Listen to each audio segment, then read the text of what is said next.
Okay friends, good morning and welcome back.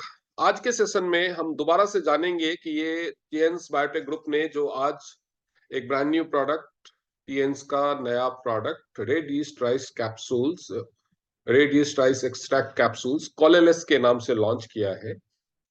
आपको मैंने थोड़ा सा आइडिया दिया था पहले भी कि ये जो नया प्रोडक्ट आने वाला है वो क्या है, बट इसकी एग्जैक्ट फॉर्मुलेशन, इसका क्या क्या फायदे हैं, किन किन लोगों को ये इस्तेमाल करना चाहिए, या मार्केट में अवेलेबल किन प्रोडक्ट्स का ये एक अच्छा ऑल्टरनेट बन सकता है, किस एलोपैथी मेडिसिन का ये एक अच्छा ऑल्टरनेट बन सकता है, इसका प्राइस पॉइंट क्या कहता है, और बाजार में उपलब्ध दूसरे प्रोडक्ट से ये किस मायने में अलग हो सकता है, बेहतर हो सकता है, ये सारी चीजें हम जानेंगे। खास तौर पे इसके हेल्थ बेनिफिट्स क्या है, क्यों इसको आपको सबसे पहले अपने हेल्थ बेनिफिट्स के लिए इस्तेमाल करना चाहिए और उसके बाद बिजनेस पॉइंट ऑफ व्यू से या दूसरों के हेल्थ को बेहतर बनाने के पॉइंट ऑफ व्यू से इसको ज्यादा से ज्यादा प्रमोट करना चाहिए। तो जैसा कि नाम से ही क्लियर है, कोलेलेस, जिससे आपके शरीर में कोलेस्ट्रॉल कम हो। तो क्या कोलेस्ट्रॉल शरीर में कम होना चाहिए? क्या इसमें भी कोई कैच है? क्या कोलेस्ट्रॉल हमारे शरीर के लिए केवल नुकसानदेह होता है? ये सारी चीजें समझेंगे। पहले हम समझेंगे कि कोलेस्ट्रॉल क्या है और उसको कंट्रोल करना क्या है, क्यों कंट्रोल में होना चाहिए कोलेस्ट्रॉल। तो जो हार्नेसिंग, ये जो आप इसके साथ लिखा हुआ देख रहे हैं, हार्नेसिंग द पावर ऑफ मोनोकोलिन के, ये क्या है इसको भी समझेंगे। जो जो रेड ईस्ट राइस है उसमें ये मोनोकोलिन के जो है, ये जो एंजाइम है, इसका क्या पावर है, ये क्या चेंजेस आपके सेहत में ला सकता है, इसको भी समझेंगे।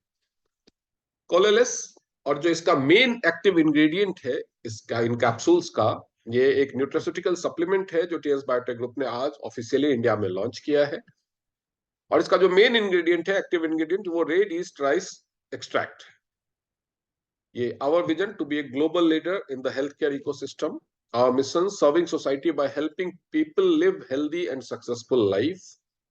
हमारा जो कॉन्सेप्ट है, हार्मनी, रिस्पॉन्सिबिलिटी एंड प्रॉस्पेरिटी, ये सारी चीजों को ध्यान में रखते हुए जो हमारा कोर वैल्यू है, cutting edge innovation, absolute responsibility and incomparable team work, और जो हमारा की एलिमेंट है ऑर्गेनाइजेशनल बिहेवियर का, learning, innovation, collaboration, striving and happiness. तो हम लर्निंग से इसकी शुरुआत करेंगे। आज हम जानेंगे अपने नए नवेले प्रोडक्ट के बारे में, सीखेंगे कि एक नेचुरल अप्रोच क्या हो सकता है कोलेस्ट्रॉल को कंट्रोल करने का। For he who has health has hope, and he who has hope has everything. आप लोगों ने एक कहावत तो बार बार सुनी होगी और ऑलमोस्ट कई बार आपने इस्तेमाल भी की होगी कि उम्मीद पे दुनिया कायम। सुनी है ये कहावत कि उम्मीद पे दुनिया कायम है। जिसके पास उम्मीद है उसके लिए कभी कुछ भी खत्म नहीं। बड़े से बड़ा नुकसान, बड़े से बड़ी बर्बादी उसको रोक नहीं सकती अगर किसी के मन में उम्मीद है। और यहां पे उसमें आप एक लाइन ऐड देख रहे हैं कि for he who has health has hope. और जिसके पास सेहत है उसके पास उम्मीद हमेशा। आपको फाइनेंशियल लॉस हो गया, आपकी जॉब चली गई, आपके बिजनेस में नुकसान हो गया, लेकिन अगर आप फिजिकली फिट है, सेहतमंद है, तो आप दोबारा से सब कुछ खड़ा कर सकते हैं, क्योंकि ये शरीर ही है जिसकी वजह से आपने अपनी पूरी दुनिया, पूरा एम्पायर खड़ा किया होता है। तो सेहत सबसे महत्वपूर्ण। In India, cardiovascular diseases are keep increasing each year, causing highest in this incidents of death irrespective of men and women. Few major concerns are heart attacks, stroke, ischemic heart disease and so on. मतलब हमारे देश में जो cardiovascular disease है, जो heart से related problem है, वो दिनों दिन बढ़ती जा रही है और हर साल सबसे ज्यादा मौतें इसकी वजह से होती है। हार्ट अटैक हो गया, स्ट्रोक हो गया, इन सब चीजों की वजह से जो मौतें होती है वो हमारे देश में सबसे ज्यादा होती है हर साल, और ये बढ़ रही है। पहले इन डिजीज को किया जाता है कि 50-60 से ऊपर की उम्र के लोगों को होता है, जो लोग अनफिट और अनहेल्दी लाइफस्टाइल जीते हैं उन लोगों को होता है। लेकिन धीरे धीरे ये एज का आंकड़ा घटना शुरू हुआ, 35-40। पहले ये माना जाता था कि ये केवल मर्दों को होता है, लेकिन औरतें भी इसमें शामिल होने लगी। एज रेंज घटने लगा, 40, 45, 35, 30 से होते होते अब आपने देखा होगा कि 18, 20, 25 साल के लोगों को भी हार्ट अटैक्स हो रहे हैं।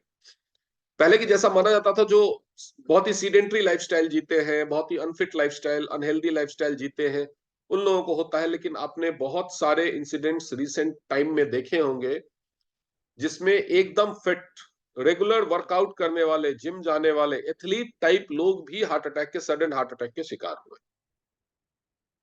और बहुत ज्यादा मामलों में इसके पीछे बढ़े हुए कोलेस्ट्रॉल लेवल का, लिपिड प्रोफाइल का, बैड कोलेस्ट्रॉल का हाथ रहा है।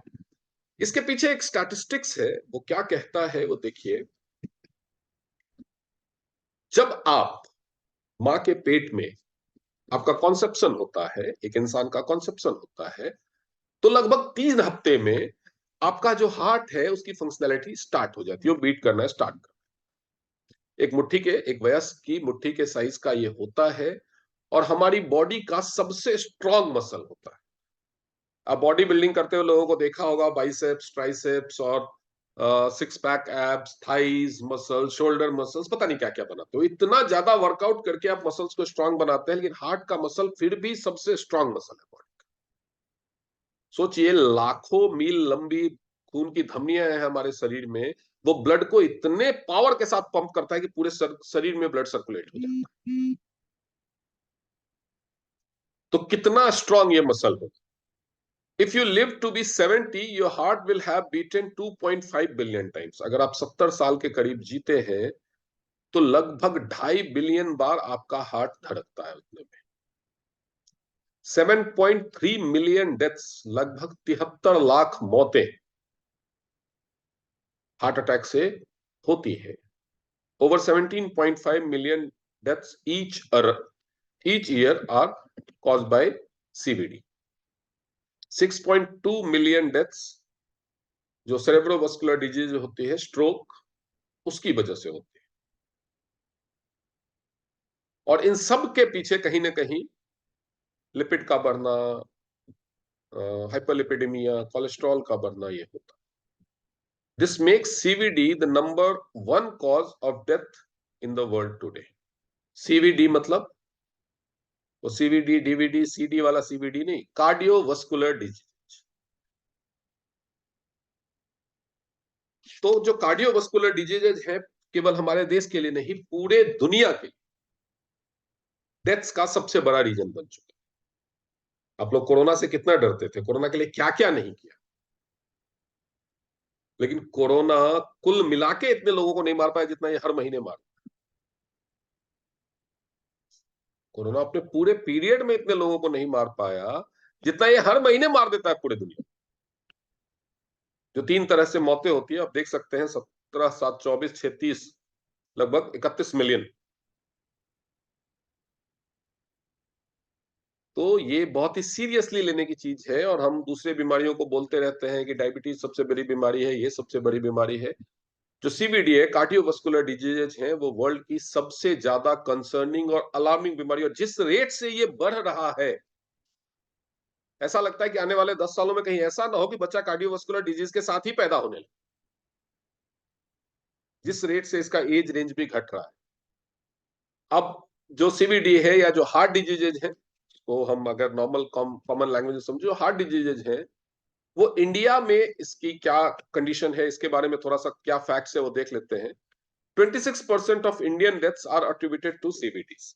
कार्डियोवास्कुलर डेथ में 26% जो भारत में मौतें होती है, 100 लोग मरते हैं तो उसमें से 26, और ये वो डेटा है, ये जो 26% है, ये वो डेटा है जो अट्रीब्यूट किया गया है, जो अकाउंटेबल है, जिनकी काउंटिंग है। ऐसे बहुत सारे लोग मर जाते होंगे जो हॉस्पिटल नहीं पहुंचते होंगे, जिनकी कोई रिकॉर्ड मेंटेन नहीं है, या ऐसे भी लोग होंगे जिनको कार्डियोवास्कुलर डेथ के डिजीज के साथ साथ कोई और भी बीमारी, लाइक कार्डियोवास्कुलर डिजीज है, हार्ट की प्रॉब्लम है, साथ में किडनी भी डायलिसिस चल रही है, साथ में ब्रेन स्ट्रोक आ गया, या एक्सीडेंट से मर गया।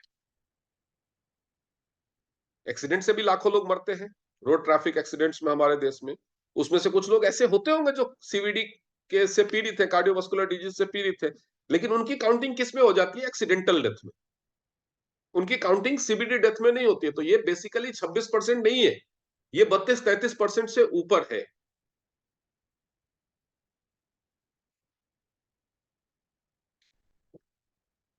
क्योंकि ऐसे लोग बहुत सारे हैं जो आज अगर किस सीवीडी की वजह से नहीं मरते, किसी और वजह से नहीं मरते, एक्सीडेंट से या डेंगू से या किसी और चीज से, तो वो कल को सीवीडी में काउंट हो जाए। 80% of CVD deaths are caused by IST and stroke, जो हार्ट अटैक आता है उससे, या जो स्ट्रोक, ब्रेन स्ट्रोक आता है उससे, या हार्ट के फेलियर होने की वजह से, जब जो ब्लड वेसल्स हैं जो हार्ट को ब्लड पहुंचाना बंद कर देते हैं। 50% of Indian women are at risk of suffering from a heart disease. हमारे देश की आधी आबादी का आधा हिस्सा, हमारे देश की आधी आबादी महिलाओं की है, और उसका आधा हिस्सा इस रिस्क पे है कि उन लोगों को हार्ट की बीमारियां हो सकती है। 52% of CVD deaths are in individuals under the age of 70, और आधे से ज्यादा मौतें 70 से कम की उम्र में हो रही। 21.2% of Indian adults have hypertension, which increases the risk of heart disease. 21.2, again I am saying this is just the recorded data. हम लोग हेल्थ चेकअप कैंप्स करते रहते हैं, और उसमें आप लोगों ने भी कई बार किया है, मेरे साथ रहे हैं या इंडिविजुअली किया है। आप लोग देखते हैं कि हम अपना हेल्थ चेकअप जब हम एक्यूलाइफ से स्टार्ट करते हैं, उससे पहले हम लोगों का ब्लड प्रेशर चेक करते हैं। बहुत सारे लोगों का ब्लड प्रेशर बढ़ा हुआ आता है, लेकिन उनको पता ही नहीं होता है कि उनका बीपी बढ़ा हुआ है, क्योंकि उनको कोई सीवियर सिम्टम्स नहीं आ रहे होते हैं, या उनको सिम्टम्स के बारे में पता ही नहीं होता है कि ये ब्लड प्रेशर के सिम्टम्स है। उनका बीपी बढ़ा हुआ रहता है, वो कोई मेडिसिन नहीं ले रहे होते हैं, कोई ट्रीटमेंट नहीं ले रहे होते, उनको पता ही नहीं होता। हम पूछते हैं कि लास्ट आपने बीपी कब चेक किया था, तो 1.5 साल हो गया, 2 साल हो गया, या कभी किया ही नहीं। तो ये भी डेटा जो है वो वही डेटा है जो रिकॉर्ड किया जा सकता। एक्चुअली ये डेटा भी 30% के ऊपर जाएगा अगर हम हाइपरटेंशन वाले लोगों को हाइपरटेंशन जिनका ब्लड प्रेशर नॉर्मल रेंज से बढ़ा हुआ, तो ऐसे लोगों की अगर हम बात करें, उनका एक्चुअल डेटा अगर निकाला जाए तो वो 30% के ऊपर जाए। अब कोलेस्ट्रॉल का हमारे हेल्थ पे क्या इंपैक्ट पड़ता है, वो सीवीडी से कैसे रिएक्ट करता है, इसके बारे में थोड़ा जान लीजिए। Cholesterol, a fatty substance found in every cell of the body. शरीर के हर सेल में एक फैटी सब्सटेंस है जिसको कोलेस्ट्रॉल कहा जाता है। Plays a vital role in various physiological functions, और इसका बहुत ही महत्वपूर्ण रोल है शरीर के बहुत तरह के शारीरिक फिजियोलॉजिकल फंक्शंस में। However, an imbalance in cholesterol levels can have significant implications for health. Cholesterol जो मेजरली दो तरह के होते हैं बॉडी में, उनका बैलेंस अगर बिगड़ा तो हमारी सेहत पे इसके बहुत ही गंभीर असर हो सकते हैं। Elevated levels of low density lipoprotein LDL cholesterol, often referred to as bad cholesterol, pose a risk of cardiovascular disease. अगर आपके शरीर में बैड कोलेस्ट्रॉल या LDL, लो डेंसिटी लिपोप्रोटीन, बढ़ने लगा, तो इसके आपका कार्डियोवास्कुलर डिजीज का खतरा, हार्ट के डिजीज का खतरा बढ़ने लगेगा। It is crucial to address cholesterol levels to maintain optimal heart health and overall wellbeing. तो इसीलिए हमेशा ही कोलेस्ट्रॉल लेवल्स को मेंटेन करना बहुत ही जरूरी है अच्छे हृदय के स्वास्थ्य के लिए। Cholesterol and health, understanding cholesterol, LDL, HDL and triglyceride. कि क्या है ये cholesterol? A fatty substance produced by the body and obtained through diet. It is critical component for various body functions to comprehend and its impact on health. We categorize cholesterol into three main types. जो cholesterol है एक fatty substance है जो खाने के through हमें मिलता है और पाचन के दौरान वो पैदा होता है बॉडी में। और उसके अलावा हम आजकल का जो हमारा डाइट और लाइफस्टाइल में, उसमें बाहर से भी फैटी सब्सटेंस ले लेते हैं। हमारी बॉडी तो नॉर्मल खाने से प्रोड्यूस करती ही है, इसके अलावा हम बाहर से डायरेक्ट भी फैट ले लेते हैं। It is a critical component for various body function. शरीर के बहुत सारे कार्यकलापों के लिए ये बहुत जरूरी है, यानी कोलेस्ट्रॉल शरीर में होना बहुत जरूरी है। लेकिन कितने तरह के कोलेस्ट्रॉल होते हैं, उनकी क्या कंडीशन होनी चाहिए, उसको समझना जरूरी है ताकि हम इससे होने वाली बीमारियों के जाल में ना फंसे। एक है एलडीएल, जिसको लो डेंसिटी लिपोप्रोटीन या बैड कोलेस्ट्रॉल भी कहा जाता है। बैड कोलेस्ट्रॉल क्यों? क्योंकि ये बुरा है। क्यों बुरा है? क्योंकि जब ये बढ़ने लगेगा तो आपको जो कार्डियोवास्कुलर डिजीज है, हार्ट डिजीज है, उसका होने का खतरा बढ़ने लगे। LDL carries cholesterol from the liver to cells. जो लो डेंसिटी लिपोप्रोटीन है वो हमारे लिवर से सेल तक कोलेस्ट्रॉल को लेके जाता है। High levels of LDL can lead to the buildup of cholesterol in arteries. तो अगर आपका लो डेंसिटी लिपोप्रोटीन है वो बढ़ जाएगा तो क्या होगा कि वो ज्यादा लेके जाएगा कोलेस्ट्रॉल लिवर से सेल्स तक। और लिवर से सेल तक कैसे जाता है? कोई भी चीज जाता है ब्लड के थ्रू। तो ब्लड में आपका कोलेस्ट्रॉल बढ़ेगा और वो सारा का सारा धीरे धीरे धीरे चिपकना शुरू हो जाएगा, आपकी आर्टरीज में प्लाक बिल्डअप बढ़ने लगेगा, यानी ब्लॉकेज का खतरा बढ़ने लगेगा। और ब्लॉकेज का खतरा बढ़ने का मतलब है हार्ट डिजीज का खतरा बढ़ना। High density lipoprotein HDL known as good cholesterol. HDL help remove cholesterol from the blood stream. ये हेल्प करता है जो ब्लड स्ट्रीम में जो एक्स्ट्रा कोलेस्ट्रॉल है उसको रिमूव करने में, और इसको जो आपका लिवर है वहां तक ट्रांसपोर्ट करने में, शरीर से बाहर निकालती है। तो अगर एचडीएल आपके शरीर में कम होने लगेगा तो जो एलडीएल बढ़ रहा है उसको खून से निकालने में वो सक्षम नहीं होगा।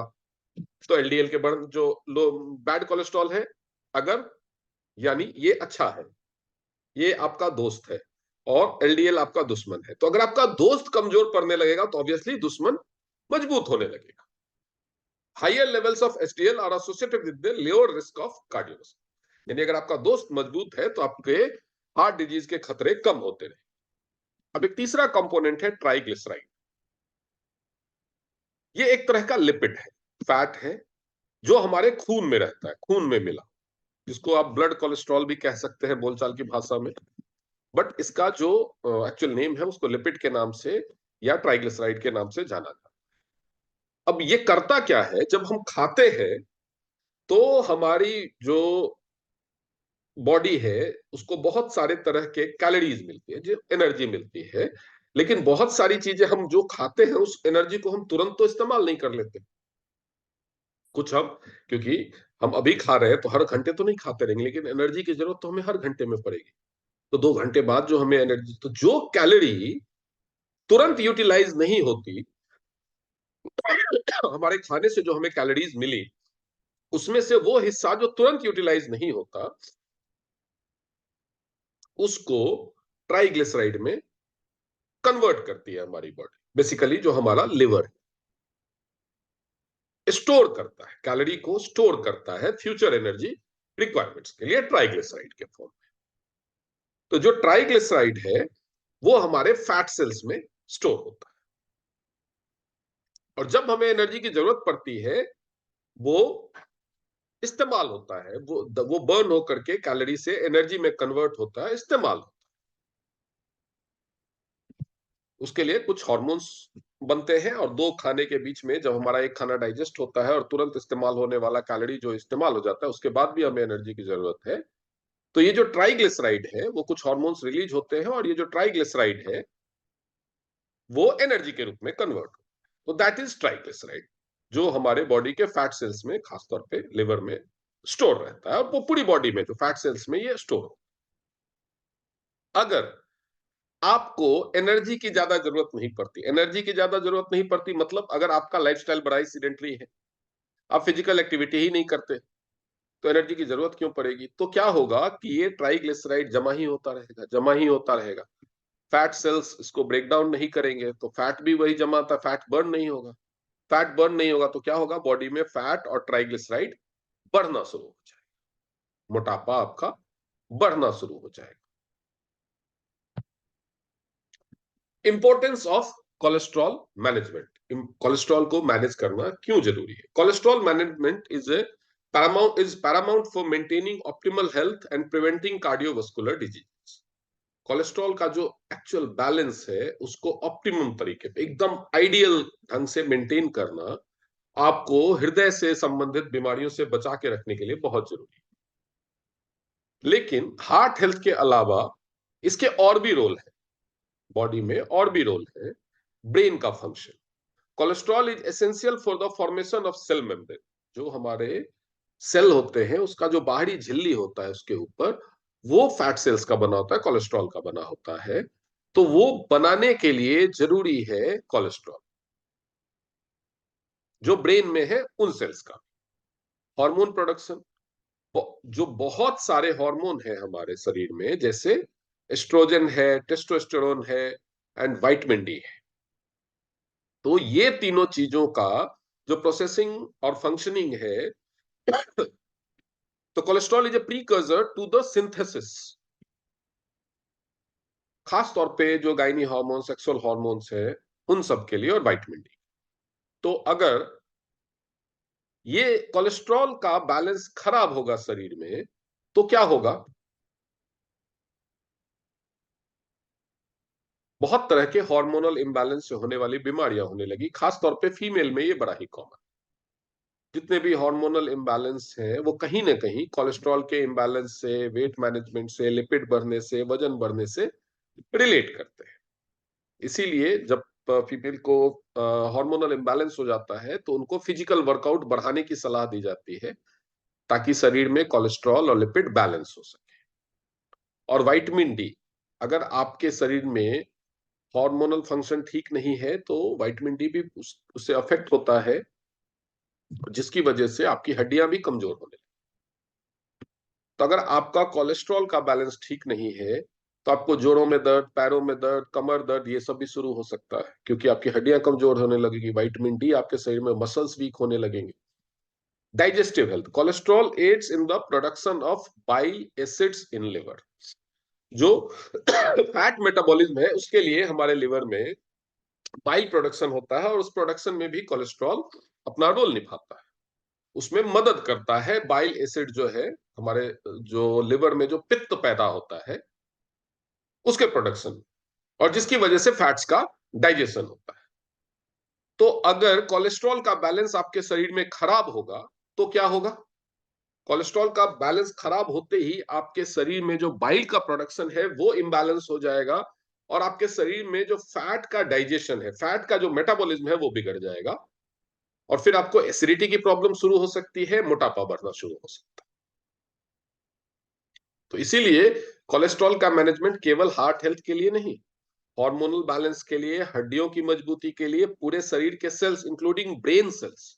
इसीलिए अल्जाइमर के प्रॉब्लम में आप मुझसे पूछते हैं, डिमेंशिया के प्रॉब्लम में आप मुझसे पूछते हैं, या किसी भी तरह का ब्रेन से रिलेटेड कोई इशू होता है उसमें आप मुझसे पूछते हैं, तो मैं आपको ओमेगा 3 सजेस्ट करता था पहले, ओमेगा लाइफ दीजिए, क्योंकि वो भी हमारे शरीर में कोलेस्ट्रॉल मैनेजमेंट में हेल्प करता है।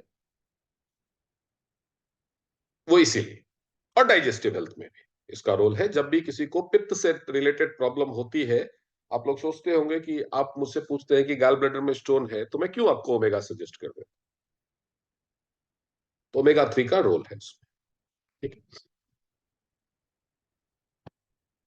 Health risk associated with high cholesterol. High cholesterol होने से, हाई कोलेस्ट्रॉल मतलब बैड कोलेस्ट्रॉल अगर आपका हाई हो जाए, एलडीएल हाई हो जाए, या जो आपका ट्राइग्लिसराइड लेवल्स है वो काफी बढ़ जाए, तो आपको क्या क्या बीमारियों के खतरे हो सकते हैं।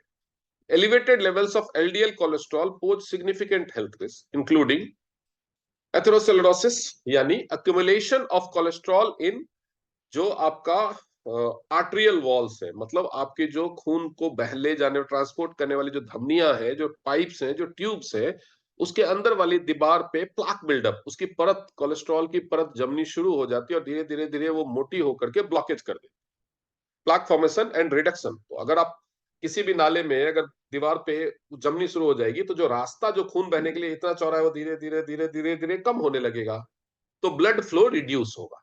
जितना ब्लड फ्लो बॉडी में होना चाहिए, ऑर्गन्स को जितना ब्लड पहुंचना चाहिए, ऑक्सीजन पहुंचना चाहिए, न्यूट्रिशन पहुंचना चाहिए, वो नहीं पहुंचेगा। इसके अलावा coronary artery disease, narrowing the coronary arteries, increasing the risk of heart attacks. तो हार्ट को भी ब्लड चाहिए, हार्ट को जो ब्लड सप्लाई करने वाले आर्टरीज है, जिनको कोरोनरी आर्टरीज कहा जाता है, उनको भी ये, उसका भी जो अंदर जो डायमीटर है वो रिड्यूस कर देता है, उसमें भी कोलेस्ट्रॉल बिल्डअप हो जाता है, प्लाक बिल्डअप हो जाता है, तो उसकी वजह से वो भी आर्टरीज भी नैरो हो जाती हैं, जिसकी वजह से हार्ट अटैक का खतरा बढ़ जाता है। और जब ब्रेन की आर्टरीज में ये कोलेस्ट्रॉल जमने लगता है तो हमारे ब्रेन को ब्लड का फ्लो रिड्यूस हो जाता है।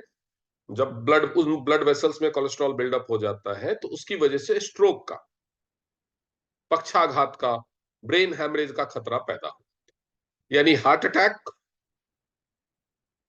हार्ट फेलियर, ब्रेन स्ट्रोक और पैरालिसिस या ब्रेन हैमरेज, ये सारे खतरे कोलेस्ट्रॉल बढ़ने से एसोसिएटेड है। अगर आपके शरीर में एलडीएल बढ़ रहा है तो एलडीएल को हमेशा मिनिमम लेवल के पास रखने की कोशिश कीजिए।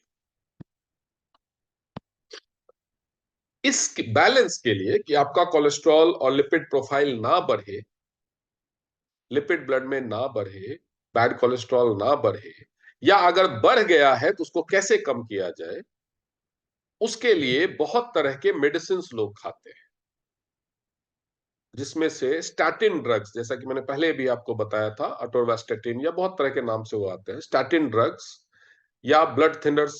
बहुत सारे खून पतला करने पेशेंट्स आपको हार्ट वाले बोलेंगे कि डॉक्टर ने बोला जिंदगी भर खून पतला करने की दवाई खानी पड़ेगी। तो ये जो सारी चीजें हैं ये पेशेंट्स को दी जाती है। एलोपैथी है, वो जो इस काम के लिए दी जा रही है वो करेंगी, कितना सक्सेसफुली करेंगी वो तो बात की बात है, लेकिन उनके बहुत सारी सिग्निफिकेंट साइड इफेक्ट्स होते हैं। जो जैसे आर्टिफिशियली खून को पतला किया जा रहा है, तो पतला जो खून होता है वो अगर कहीं कट लग गया तो फिर बहना रोकना मुश्किल होता है। तो इस तरह के बहुत सारे और भी दूसरे रिस्क पैदा हो जाते हैं। तो इसीलिए जरूरी है कि नेचुरल तरीके से उसको कम किया जाए, यानी जो हम आर्टिफिशियल मेडिसिन लेते हैं, अगर हमें मेडिसिन की जरूरत है तो उनको भी किसी नेचुरल चीज से रिप्लेस किया जाए। और वहीं पे आता है red yeast rice extract, RYR के नाम से इसको जाना जाता है। Amidst the myriad of approaches to cholesterol management, red yeast rice extract emerges as a natural and time-tested remedy. ये नेचुरल है, प्रकृति से मिला है हमें, कोई केमिकल प्रोसेसिंग नहीं है इसमें, और ये टाइम टेस्टेड, प्रूवन है। आप इसके बारे में और ज्यादा स्टडी चाहे तो कर सकते हैं। कई तरह के, हजारों तरह के टेस्ट इस पे हो चुके हैं और ये प्रूवन उपाय है कोलेस्ट्रॉल मैनेजमेंट के लिए, लिपिड मैनेजमेंट के लिए, लिवर हेल्थ के लिए, वेट मैनेजमेंट के लिए और भी बहुत सारे। Originating from traditional Chinese medicine, ये ट्रेडिशनल चाइनीज मेडिसिन का एक बहुत ही इंपॉर्टेंट हर्ब है। Red yeast rice has gained attention for its potential to support cardiovascular health. Extracted from the fermentation of rice with a specific strain of red yeast. ये red yeast rice naturally नहीं पैदा होता, चावल का fermentation किया जाता है red east के साथ।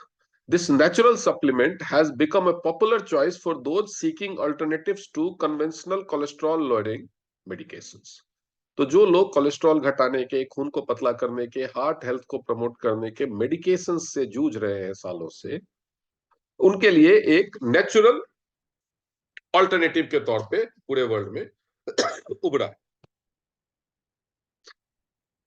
जो कॉलेलेस है, इसमें एक कंपोनेंट है जिसको मोनाकॉलिन कहा जाता है। Red yeast rice extract capsules में मोनाकॉलिन के जो है stands as a pivotal bioactive compound within red yeast rice extract.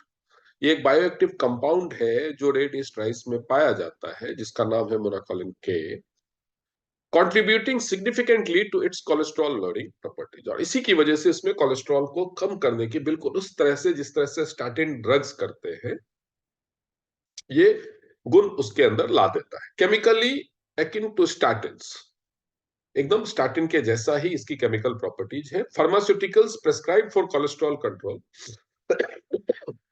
monacolin plays a crucial role in inhibiting HMG-CoA reductase, an enzyme central to cholesterol synthesis. ये एक enzyme है HMG-CoA जो synthesis करता है cholesterol का हमारे body में, और इसके इनहिबिशन के लिए ये जो मोनाकोलिन है ये वैसा ही काम करता है जैसे स्टैटिन ड्रग्स का। और ये रेड ईस्ट राइस एक्सट्रैक्ट में पाया जाता है। Importance of monacolin in the cholesterol management, at the heart of red yeast rice extract cholesterol lowering prowess lies monacolin, a key bioactive compound. Monacolin, also known as monacolin K, bears structural similarity to statins. तो इसका जो chemical structure है, chemical formulation का जो एक structure बनता है, वो बिल्कुल स्टैटिन जैसा है। और इसके लिए इसका जो असर भी होता है वो स्टैटिन ड्रग्स जैसा ही होता है। लेकिन सिंस ये एक बायोएक्टिव कंपाउंड है, एक नेचुरल तरीके से पैदा हुआ बायोएक्टिव कंपाउंड है, तो इसके कोई साइड इफेक्ट्स नहीं। स्टैटिन्स क्या है? The class of pharmaceuticals commonly prescribe for cholesterol control. पूरी दुनिया में कोलेस्ट्रॉल कंट्रोल के लिए स्टैटिन ही प्रेस्क्राइब किया जाता है। बहुत सारे नामों से बहुत सारी कंपनियां इसको हजारों नामों से बनाती हैं। मैंने पिछले सेशन में जो मेरे यूट्यूब पे अवेलेबल है आप वो देख सकते हैं, तो उस चीज में मैं नहीं जाऊंगा। उस चीज के उस दिन मेरा जो फोकस था वो था कि स्टैटिन का ये एक ऑल्टरनेट है, तो मैं आपको समझा रहा था कि स्टैटिन क्या है और कोलेलेस क्या करेगा। आज मैं आपको ज्यादातर कोलेलेस को समझा। Its significance lies in its ability to inhibit HMG-CoA reductase, an enzyme involved in cholesterol synthesis. This inhibition results in reduced production of LDL. तो जब कोलेस्ट्रॉल का सिंथेसिस हमारी बॉडी में होता है तो एलडीएल का प्रोडक्शन ये घटा देता है, contributing to overall management of cholesterol. इसका वर्किंग प्रिंसिपल क्या है, ये कैसे काम करता है? The primary mechanism through which monacolin exerts its cholesterol lowering effects is by inhibiting HMG-CoA reductase.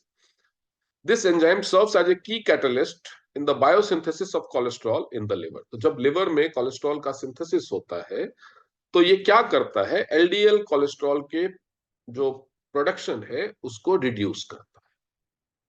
जब कोलेस्ट्रॉल सिंथेसिस होगा, एलडीएल और एचडीएल में कन्वर्सन उसका होगा, तो एलडीएल के सिंथेसिस को ये रिड्यूस करेगा, रोकेगा, इनहिबिट करेगा, जिससे एलडीएल यानी बैड कोलेस्ट्रॉल आपके लिवर में कम पैदा हो। आपने जो फैट लिया उसका सिंथेसिस करके जो कोलेस्ट्रॉल बना, कोई भी खाना आप खाते हैं उसमें कोलेस्ट्रॉल है तो उससे लिवर कोलेस्ट्रॉल निकालता है, सिंथेसिस होता है उसमें। तो उस प्रक्रिया के दौरान जो लो डेंसिटी लिपोप्रोटीन है उसके प्रोडक्शन को ये कम कर देता है, दबा देता है, सप्रेस कर देता है। यानी नेचुरल तरीके, ऐसा नहीं है कि बढ़ गया है उसको डिस्ट्रॉय कर, ये बढ़ने ही नहीं देता। The inhibition of HMG-CoA reductase by monacolin not only influences cholesterol synthesis but also enhances the clearance of LDL cholesterol from the bloodstream. ये इसके अलावा जो आपके ब्लड स्ट्रीम में ऑलरेडी एलडीएल है उसका क्लियरेंस भी प्रमोट करता है, जिसकी वजह से खून में एलडीएल कम होने लगता है और उसकी वजह से धीरे धीरे जो प्लेक बिल्डअप या ब्लॉकेज हो चुका है वो भी घटने लगता है। This dual action contributes to the overall regulation of cholesterol levels and supports cardiovascular. तो ये दो तरह से काम करके हमारे जो कार्डियोवास्कुलर बैलेंस को, कार्डियोवास्कुलर हेल्थ को इंश्योर कर। Studies on monacolin, several clinical studies have, लगभग 4000 से ज्यादा स्टडीज हो चुके हैं इस पे, और several clinical studies have investigated the efficacy of monacolin in cholesterol management. Notably, research has demonstrated that red yeast rice extract with a standardized 6% monacolin content is effective in. तो यहाँ पे जो मेन चीज है आपके ध्यान देने के लिए है, तो मैं आप लोगों को रिकमेंड करूंगा कि इस पेज का आप लेकर के स्क्रीनशॉट रख लीजिए और इसको ध्यान में रखिए, अपने दिमाग में बिठा लीजिए, क्योंकि कई बार आपके सामने कई ज्ञानी जन आएंगे जो आपसे बहस करेंगे कि हम भी red yeast rice extract capsule बनाते हैं, या फलाना कंपनी भी बनाती है, चिलाना कंपनी भी बनाती है, उसका RYR कैप्सूल तो 1200 का है, उसका तो 1100 का है, उसका तो 800 का है, उसका तो 1500 का है, आपका तो 1700 का है, 2000 का है, महंगा है। तो यहां पे ये आपके काम है। Red yeast rice extract capsule cholesterol पे इफेक्टिव तभी है जब उसमें मोनाकोलिन हो, और मोनाकोलिन का जो उसमें कंसंट्रेशन है वो कम से कम 6% हो। तो अगर 6% से कम होगा तो वो इफेक्टिव नहीं। तो जो रिसर्च करता है कि कम से कम स्टैंडर्डाइज अगर 6% मोनाकोलिन कंटेंट रखा जाए रेड ईस्ट राइस एक्सट्रैक्ट में, तो ये एलडीएल कोलेस्ट्रॉल को घटाएगा, Monacolin has shown the ability to significantly reduce LDL cholesterol levels, providing a natural alternative to those seeking to manage cholesterol without synthetic pharmaceuticals. तो lab में synthesis करके जो pharmaceutical medicine बनाई गई है, उनसे जो लोग कोलेस्ट्रॉल को रिड्यूस कर रहे हैं, उनके लिए एक safe alternate provide, safe alternate. Improving lipid profiles, studies have reported improvements in overall lipid profiles, including reduction in total cholesterol and triglyceride also. ये जो मोनाकोलिन 6% स्टैंडर्डाइज्ड रहेगा कंटेंट तो होगा. Further emphasising the comprehensive benefits of monacolin, supporting cardiovascular health. अब ये दोनों फायदे अगर होंगे तो जो आपका कार्डियोवास्कुलर हेल्थ है वो अच्छा होने लगेगा. लेकिन अगर जो सिंथेसिस है, जो राइस का रेड ईस्ट के साथ जो फर्मेंटेशन होता है, उस प्रक्रिया में अगर थोड़ी सी भी भूल चूक होती है तो ये जो कंटेंट स्टैंडर्डाइजेशन 6% का है वो पहुंचता ही नहीं.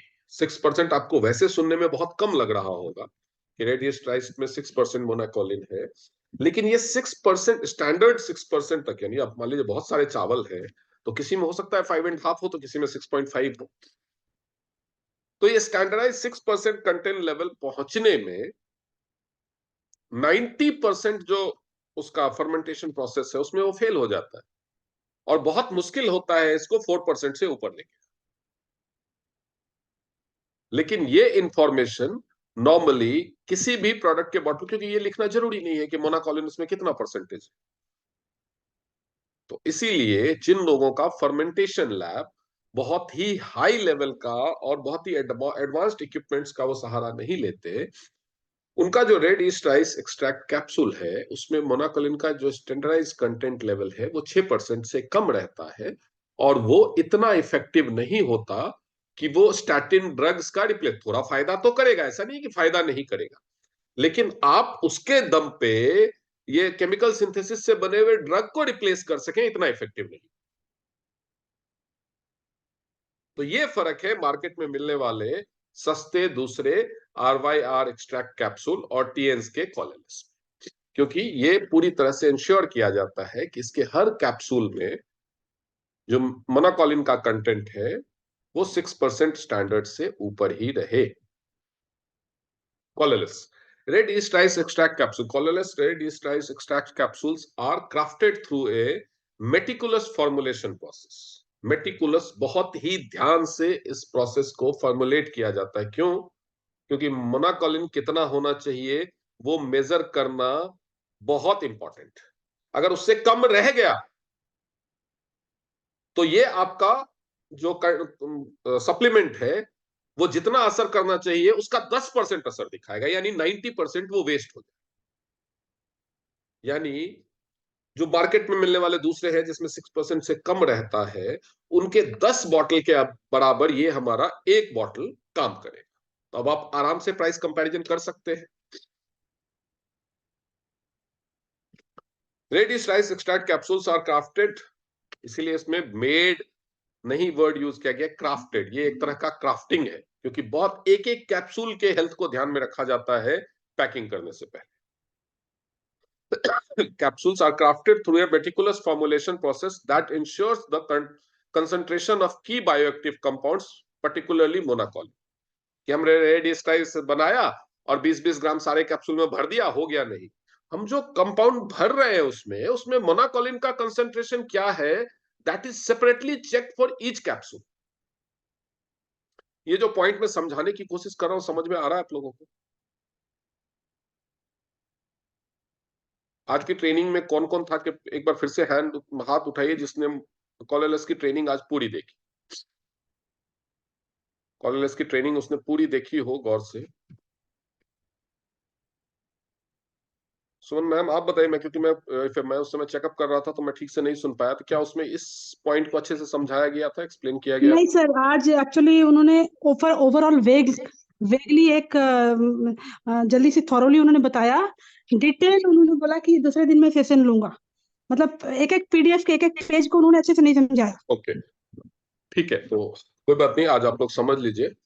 तो ये जो मार्केटिंग के लिए, क्योंकि जब भी आप मार्केटिंग में जाएंगे आजकल के लोगों की ये आदत हो गई, और ये आदत में मैं नहीं मानता कि कुछ गलत है। हर किसी का होता है। हम भी कुछ खरीदने जाते हैं तो हम उसको गूगल पे सर्च करते हैं, डिफरेंट डिफरेंट ब्रांड का कंपेयर करते हैं। तो ये कॉमन, जब भी आप किसी के पास पहुंचेंगे तो कुछ लोग ऐसे हैं, जैसे मेरे पास, मैंने आज अपने स्टेटस में अपडेट किया कॉलएलएस के बारे में, तो मेरे पास 16-17 क्वेरीज आई, जो मेरे ऐसे रेगुलर फ्रेंड्स हैं जो टीएंस में नहीं भी है लेकिन ये प्रोडक्ट्स यूज करते हैं। तो उनकी रेगुलर क्वेरीज है कि ये क्या है, ये किस में काम आता है। तो मैंने उनको सबको वॉइस नोट भेजा कि ये स्टैटिन का सब्स्टिट्यूट है, टीएंस ने बनाया है, रेडियस। अच्छा, आर कैप्सूल आ गया टीएंस में। जो डॉक्टर्स, उन्होंने ऐसे बोला, अच्छा टीएंस ने बनाया, फिर तो बढ़िया ही होगा, तो ये ऑफर है मेरे लिए भी, ये 4 बॉटल बुक कर दो। तो ऐसे 6 लोगों ने आज ही ऑफर कंफर्म कर। तो जो लोग टीएंस का प्रोडक्ट यूज करते हैं वो तो जानते हैं कि टीएंस की क्वालिटी क्या है उनके लिए, लेकिन जब आप नए मार्केट में घुसेंगे, नए लोगों को, जैसे आप सब हैं, आपको पता है कि टीएंस के प्रोडक्ट की क्वालिटी कैसी है।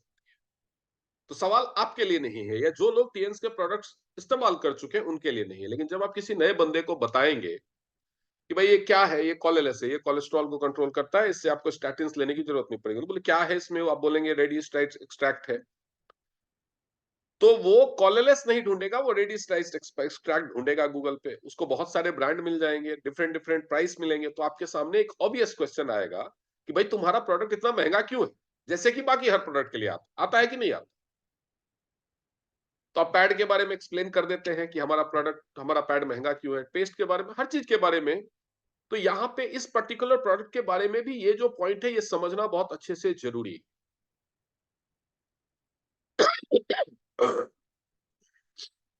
तो पर्टिकुलरली इसमें मोनाकोलिन के का कंसंट्रेशन कितना है, ये इंश्योर करना हर एक कैप्सूल के लिए। कैप्सूल में 10 ग्राम भरना है तो 10 ग्राम रेडियोस्टाइज्ड एक्सट्रैक्ट भर दिया, सिर्फ उतना काफी नहीं है। आपने जो रेडियोस्टाइज्ड एक्सट्रैक्ट भरा, उसका जो आपने फर्मेंटेशन किया है, उस फर्मेंटेशन के बाद वो जो बायोएक्टिव कंपाउंड मोनाकोलिन कितना होना चाहिए उसमें, उस कंसंट्रेशन को हर एक कैप्सूल के लिए सेपरेटली चेक किया जाता है। और ये जो इसके टेस्टिंग है, इसके 3 सैंपल आए हमारे पास, और तीनों अलग अलग मैन्युफैक्चरर से थे, क्योंकि सबके लिए कंपनी की एक्सपेक्टेशन के हिसाब से ये बना पाना पॉसिबल नहीं। तो लास्ट में जिसका बेस्ट था, एक एक कैप्सूल को चेक किया गया, जिसके बेस्ट रिजल्ट थे, बेस्ट कॉम्बिनेशन था और बेस्ट कंसंट्रेशन था, उससे ये प्रोडक्ट बनवाया। कितनी मेहनत बैकग्राउंड में होती है जो आप लोगों को पता नहीं होता, और इसलिए मैं कोशिश करता हूं कि आप लोगों को बताऊं कि जो टीएंस का मैनेजमेंट सिस्टम है और जो टीएंस का रिसर्च सेंटर है, वो आप लोगों का करियर अच्छा हो, आप जो मार्केट में प्रोडक्ट्स लोगों को प्रमोट करें वो बेस्ट क्वालिटी के हो, उसके लिए कितनी मेहनत की जाती है बैकग्राउंड। तो द रेड ईस्ट मोनास्कस परपेयर्स, इसका ये साइंटिफिक नेम होगा, अंडरगोज ए कंट्रोल्ड फर्मेंटेशन। कंट्रोल्ड फर्मेंटेशन ऐसे नहीं कि डाल दिया हो रहा है, भाई वो रसगुल्ला बनाना है, थोड़ा एक मीठा भी हो जाएगा चलेगा, कम भी मीठा रह जाएगा चलेगा नहीं। undergoes a controlled fermentation process on a substrate, commonly rice, to yield and extract rich in beneficial compounds. This extract is then carefully processed and encapsulated, providing a convenient and standardized form of red yeast extract with 6% monocholine. ये extract है ऐसा, इसको ऐसा नहीं है कि बढ़ा ही दो, 6% की जगह 12% और 30% कर दो, तो उसके दूसरे नुकसान शुरू हो जाएंगे। फिर ये जो आपका गुड कोलेस्ट्रॉल है उसको भी घटाना शुरू कर देगा। आपका कोलेस्ट्रॉल कंसंट्रेट बैलेंस शरीर में इतना बिगड़ जाएगा कि जरूरी काम जिसके लिए कोलेस्ट्रॉल जरूरी है शरीर में होना, वो भी बिगड़ जाएगा। तो ये एक स्टैंडर्डाइज्ड है कि 6% के, जैसे पीएच वैल्यू है ना, कि बहुत ज्यादा भी नहीं अच्छा, बहुत कम भी नहीं अच्छा, वैसे ही इसका कंसंट्रेशन एवरेज 6% के पास रहना चाहिए, तो ही ये मोस्ट इफेक्टिव। क्योंकि हम कोलेस्ट्रॉल घटाने या बढ़ाने की बात नहीं, हम कोलेस्ट्रॉल को बैलेंस रखने की बात कर रहे हैं। बेनिफिट्स ऑफ कॉलरलेस red yeast rice extract capsule, इसके फायदे क्या क्या है ये खाने के, अगर आपके पास स्टैंडर्डाइज 6% मोनाकोलिन के का कंसंट्रेशन वाला RYR कैप्सूल है और आप उसका रेगुलर सेवन करते हैं, तो आपको क्या क्या फायदे मिले। तो जो एलडीएल बैड कोलेस्ट्रॉल है, ये उसको घटाएगा। Inhibition of cholesterol synthesis in the liver by monacolin, और आपका जो लिवर जो कोलेस्ट्रॉल बढ़ाने लगता है, उसके इनिबिशन में ये मोनाकोलिन की वजह से हेल्प करेगा। Supporting cardiovascular health, overall improvement in lipid profile, आपका लिपिड प्रोफाइल जिसका बिगड़ा हुआ है, जिसको हाइपरलिपिडेमिया बोलते हैं, उसको ये ठीक करेगा। तो जिन लोगों को लिपिड की प्रॉब्लम है, कोलेस्ट्रॉल की प्रॉब्लम है, कोलेस्ट्रॉल बढ़ा हुआ है, कोलेस्ट्रॉल घटाने वाली, खून पतला करने वाली स्टैटिन ग्रुप्स की दवाइयां ले रहे हैं, उनके लिए एक safe natural alternate. Comprehensive support to cardiovascular health, antioxidant properties. इसके अलावा सिंस ये एक फर्मेंटेशन प्रोसेस से बना हुआ है, तो ऑटोमेटिकली इसमें एंटीऑक्सीडेंट प्रॉपर्टीज आ जाती है। Presence of antioxidants in red yeast extract combat oxidative stress and neutralize free radicals, anti-inflammatory effects studied for potential anti-inflammatory effects। तो जो किसी तरह का जो सूजन, इन्फ्लेमेशन जो हो जाता है, उसमें भी ये फायदेमंद है। contributing to overall well-being। तो आपका टारगेट और जो कंज्यूमर ग्रुप है वो कौन हुआ? टारगेट कंज्यूमर ग्रुप कौन? सबसे पहला, जो लोग ऑलरेडी स्टैटिन ड्रग्स ले रहे हैं, कोलेस्ट्रॉल या लिपिड की दवाई और खून पतला करने की दवाई ले रहे हैं, वो जो कार्डियोवास्कुलर हेल्थ या हार्ट की प्रॉब्लम या स्ट्रोक की प्रॉब्लम्स को सफर कर रहे हैं। तीसरा, ओबीज, जिनको मोटापा बहुत ज्यादा है। चौथा, डायबिटीज के लोग जिनका लिवर का हेल्थ खराब है। ठीक है, ये आपका टारगेट कंज्यूमर ग्रुप है।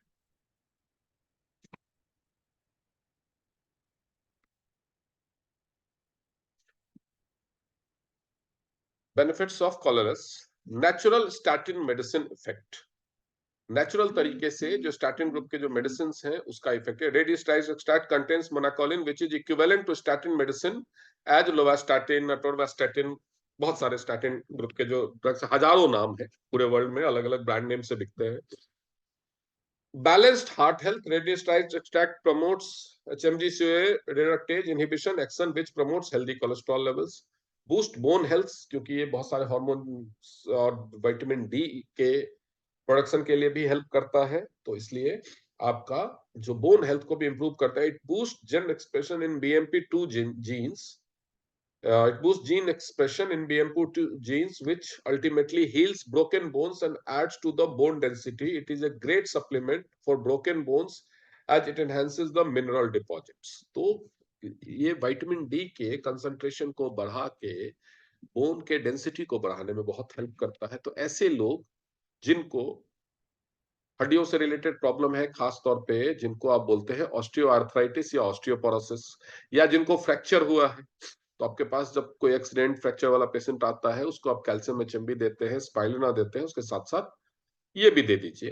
किडनी के फंक्शन को प्रमोट करता है, हार्मोन्स बनाने में हेल्प करता है बेसिकली किडनी को। Red yeast rice regulates the cholesterol levels and prevents fat accumulation in the kidney. Kidney में जो फैट एक्युमुलेशन होने का खतरा रहता है, क्योंकि ब्लड स्ट्रीम में ही फैट होता है, जो अगर लिपिड को ठीक करेगा तो खून पतला होगा, किडनी का फिल्ट्रेशन प्रोसेस को इंप्रूव करेगा, किडनी के ऊपर से लोड घटाएगा। It regulates kidney functionality and promotes a healthier kidney. Conclusion, इतना जो हमने अभी देखा, सुना, समझा, आपने मुझे झेला इतनी देर से, उसका फाइनल कंक्लूजन क्या निकला, उसका तात्पर्य क्या निकला? कोलोरेस red yeast extract capsules contain monacolin के एक ही compound that inhibits cholesterol synthesis, effective in lowering LDL cholesterol levels, supporting cardiovascular health। Additional benefits include antioxidants properties and potential anti-inflammatory effects। Quality control ensures a standardized 6% monacolin content for consistent efficacy। तो जब भी आपको कोई पूछे तो आप उसको सिर्फ ये पूछिए कि आपका कैप्सूल में मोनाकोलिन के का कंसंट्रेशन कितना है, ये पूछिए। Encourage a healthy lifestyle in conjunction with supplementation। Colorless red yeast extract capsules are complement to healthy lifestyle, emphasize the importance of balanced diet and regular physical activity, reinforce the role of red yeast extract as part of holistic approach to well-being, advocate for consultation with healthcare professional for personalized advice। ठीक है, अब इसकी pricing देख लीजिए। इसका distributor price है 1750 रुपए। अगर आप प्लैटिनम है तो 1750 से 15% कम में मिलेगा। अगर आप गोल्ड लेवल पे हैं उस आईडी से खरीदेंगे तो 1750 से 8% कम में मिलेगा। अगर आप डिस्ट्रीब्यूटर प्राइस पे खरीदेंगे, नए पैकेज में लेंगे या किसी भी पैकेज में लेंगे, या कोई नया डिस्ट्रीब्यूटर जिसका कोई लेवल नहीं है वो खरीदेगा तो उसको 1750 रुपए में मिलेगा। जो लोग डिस्ट्रीब्यूटर नहीं है, एमआरपी इसका 2188 रुपए है। ठीक है, ये लॉन्च ऑफर है जो इस महीने के लिए वैलिड है, यानी 27 मार्च तक वैलिड है। 27 मार्च तक अगर आप इसकी 3 बॉटल्स खरीदेंगे तो ये आपको मिलेगा, एक बॉटल फ्री साथ में मिलेगा। तो 1750 रुपए की एक बॉटल है। अगर आप एक प्लेटिनम डिस्ट्रीब्यूटर के हिसाब से कैलकुलेट करें तो 1750 इंटू 3, 5250 माइनस 15%, 4462 रुपए में आपको ये मिलेगा 4 बॉटल। यानी अगर आप इस महीने में लेते हैं तो आपको ये एक बॉटल 1115 रुपए का, 1115 रुपए में ले करके आप 2188 रुपए में अगर इसको सेल करेंगे तो आप, अगर आप प्लैटिनम डिस्ट्रीब्यूटर हैं तो आपको 100% से ज्यादा प्रॉफिट मार्जिन है, क्योंकि कुछ ना कुछ कैशबैक भी आएगा। वो आपके रैंक पे डिपेंड करता है। यानी इस ऑफर में अगर आप इसको खरीदते हैं तो ऑब्वियसली ये एक नया प्रोडक्ट है जो अभी अभी लॉन्च हुआ है। कम से कम 2 साल का तो इसका वैलिडिटी है। तो अगर आप इस ऑफर में इस प्रोडक्ट को ज्यादा से ज्यादा खरीदते हैं और सेल करते रहते हैं तो क्या होगा, आपको 100% प्रॉफिट मार्जिन है। मतलब आपने 1100 रुपए में खरीदा और 2200, 1100 से भी कम पड़ेगा आपको एक बॉटल का, क्योंकि आपके रैंक के हिसाब से आपको कुछ कैशबैक भी आएगा लगभग 10,050 रुपए में। और 2100 रुपए में अगर आप इसको एमआरपी पे सेल करते हैं तो 100, जितना आपका खरीद का प्राइस है उतना ही आपका प्रॉफिट मार्जिन, 100% प्रॉफिट अगर आप प्लेटिनम प्राइस पे खरीदते हैं। तो अगर आप पैकेज में भी खरीदते हैं, नया पैकेज बना लेते हैं इसका, तो आपकी जो ऊपर वाली आईडी है उसमें तो उसका कैशबैक जाता ही है, बोनस जाता ही है। तो नया प्रोडक्ट है, काफी वैलिडिटी बची है, क्या इरादा है। और ये एक ऐसा कैप्सूल है जो जिसको भी आप बताएंगे, जो ऑलरेडी अटोरवास्टैटिन या लोवास्टैटिन ये सब ले रहा है, वो टैबलेट्स भी सस्ते नहीं है। अब मैं आपको प्राइस अगर मैं गूगल पे देखूं तो